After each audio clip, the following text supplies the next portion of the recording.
గౌరవనీయులైన మాజీ ముఖ్యమంత్రి శ్రీ వైఎస్ జగన్ గారికి రామగిరి ఎస్ఐ జి సుధాకర్ యాదవ్ అను నేను విన్నవించుకుంటున్న విన్నపం ఏమనగా, మీరు విమర్శించినట్టుగా, నీ స్టూడెంట్ విమర్శించినట్టుగా మేము ఏ తప్పు పనులు చేయలేదు.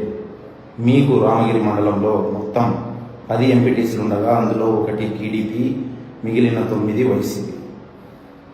అయితే అకాల మరణం, మీ ఎంపీపీ గారు అకాల మరణం చెందడంతో మీ వైసీపీ ఎంపీటీసీలే కలిసి ఒక ఎంపీపీ గారిని ఎన్నుకున్నారు ఈ ఎలక్షన్ నోటిఫికేషన్ రాకముందు.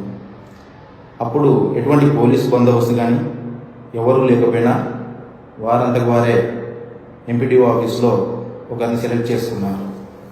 అయితే ఎలక్షన్ నోటిఫికేషన్ రావడంతో ఎంపీపీ ఎన్నిక అనివార్యమైంది.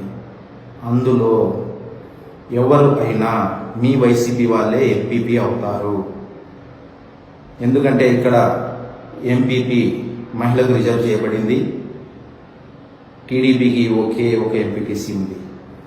మీకు 9 ఉన్నాయి, 9లో ఒకరు అకాల మరణం చెందారు. మరి ఎలా వేరే వాళ్ళు ఎంపీపీ అవుతారు? ఖచ్చితంగా మీ వాళ్ళే కదా ఒకరు అవుతారు. దానికి ఎందుకు మీరు వారి కుటుంబ సభ్యులకు తెలియకుండా ఎక్కడికో తీసుకెళ్ళి చాలా సీక్రెట్గా దాచిపెట్టారు.